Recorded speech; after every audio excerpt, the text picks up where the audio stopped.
But we do kind of belong to an exclusive club, whether it's narcissistic abuse or complex PTSD, whether the narcissistic abuse came from your family unit or it came from a partner. You can't talk to people who've not been through it about this, because they will tell you that you're lying. If they're rude enough and bold enough, they'll tell you straight to your face, you've got this wrong and you're lying. I had people do that. Or they told me, you're in this relationship because you're a masochist and you enjoy it. You get something out of the drama of this. It's your. They basically re-victimized me and said, it's your fault. You're doing this. That happened twice with two separate relationships. We can't talk to other people. You either got to talk to. You can't even talk to counsellors and psychotherapists about this. You can talk to counsellors and psychotherapists and coaches about this who specialise in narcissistic abuse and who have been broken by a narcissist. Otherwise, there's no point. They will tell you it doesn't exist, or that it's not important, even worse, that it's not important, and they'll make you swim in a soup of moral relativism where you don't know up from down and you don't know right from wrong anymore, and it effectively re-traumatises you.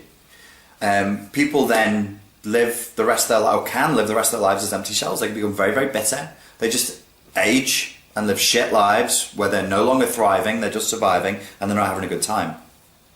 If somebody corrupts the core of your being and your sense of reality, if somebody causes you to believe, look, love isn't real, humans aren't compassionate and caring, they're predatory monsters who will take your love and leverage that love against you to torture you, even unto death. Now, for people who've not been in narcissistically abusive relationships, don't know what complex PTSD is, they'll say, that's overly dramatic.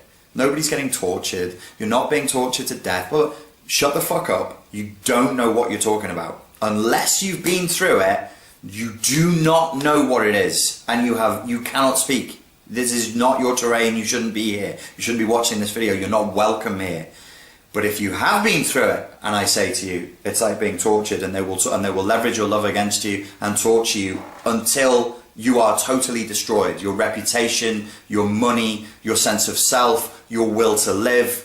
The Malay use the word semangat. Your whole ability to drive, spirit, move forward. That's what semangat is in Malay. They break that. They want that. They drink that. That's what is tasty for them to do.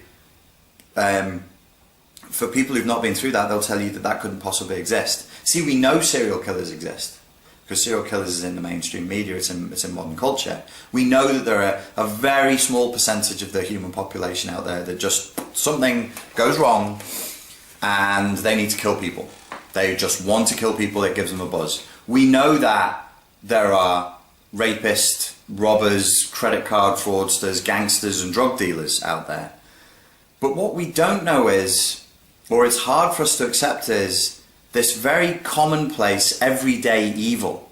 There's no legal sanctions for this. You can't place a legal sanction against somebody for making you feel bad. You can't place a legal sanction against somebody for breaking your heart. There is no such crime as breaking another person's heart or messing with their head, even onto the point of like ripping them off.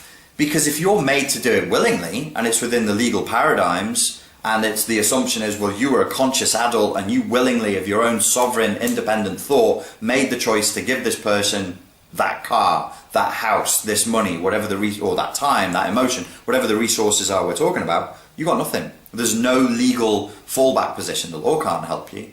It's like an invisible abuse that nobody outside of the narcissistic abuse or complex PTSD community even wants to acknowledge, because and I don't blame them, it's horrifying, it's a horrible idea that the postman, you know, the waitress at work, somebody that you speak to, like you don't know them, but you speak to them every day and they seem really charming and friendly, is behind the scenes working a plot, a conspiracy against certain targets that they have, that they take time out of their day to decide strategies to use against that person, to break their will, to confuse their sense of reality, to deliberately target their self-esteem and their self-image, to psychologically and emotionally break them down, to inflict their will, the narcissist will, the predator's will, onto that target and onto that prey.